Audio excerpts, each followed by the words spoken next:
Saya ini anggota DPR yang tahu persis bagaimana regulasi itu dibikin. Bahwa di tengah publik kita ada demokrasi yang hanya menghasilkan noise, kegaduhan, keriuhan.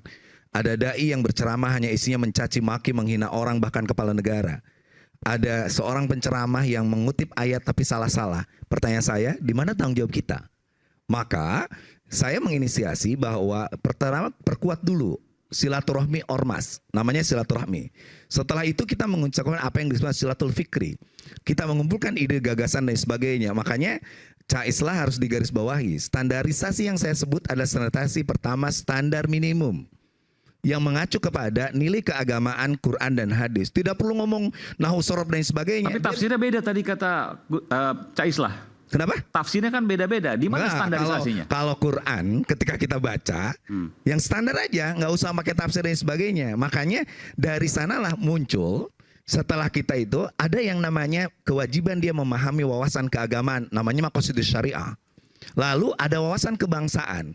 Jadi tidak ada yang namanya tabrakan tafsir dan sebagainya. Karena kita memahami. Seperti saya pasti mengatakan bahwa kunut itu sunat lalu sebagian tidak. Itu nggak masalah. Dan ini Indonesia.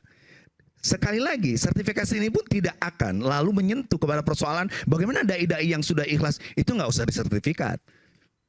Kita butuh orang yang punya akun di YouTube, yang diundang di masjid-masjid BUMN harus mematuhi itu. Bagaimana wawasan keagamaan dia yang paling standar dicukupi, wawasan kebangsaannya dicukupi, lalu dia mengerti tema-tema yang dibutuhkan oleh masyarakat.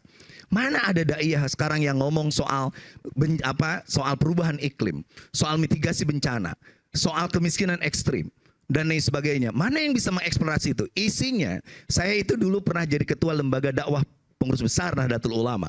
Ketika saya keliling ke Eropa menawarkan para dai, mereka bilang ada nggak yang paham soal mitigasi bencana, soal Bitcoin, dan lain sebagainya. Ketika saya datang, ada yang mau berangkat nggak ke Eropa? Dia bilang ada nggak yang judulnya adalah pahala puasa bulan Rajab, batal tidak kentut di dalam sungai. Bagaimana mungkin kita bisa meniru kemajuan Singapura? Bagaimana kita bisa meniru kemajuan hari ini Eptovia dibilang pertanian dan sebagainya? Sementara sekali lagi literasi keagamaan kita sangat lemah. Itu ya yang saya katakan. Tapi saya ingat tadi yang awal Mas Aiman, tidak boleh ini menjadi kontrol negara, saya setuju tadi. Tidak boleh ada upaya pembungkaman terhadap orang yang berbeda.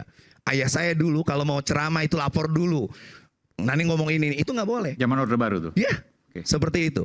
Jadi inilah peran ulama para cendekiawan ini untuk mulai muncul membereskan, jangan membiarkan umat ini dididik oleh orang yang tidak paham masalah agama. Lihat bagaimana Mahathir menyebutkan, Melayu bodoh karena ustadz yang bodoh. Tapi Indonesia akan maju bila para kiai, para ustadz, para ulama cendekiawan ini muncul dengan cara ceramah yang sistematik, ceramah yang simpatik, ceramah yang mengedepankan nilai. Banyak sekali kita punya Gus Baha, kita punya Gus Kausar, kita punya ulama besar dulu Hamka, kita punya ulama-ulama sekelas Hasan dari Persis dan lain sebagainya. Kita butuh itu untuk Indonesia menuju Indonesia emas. Dan itu perlu standarisasi.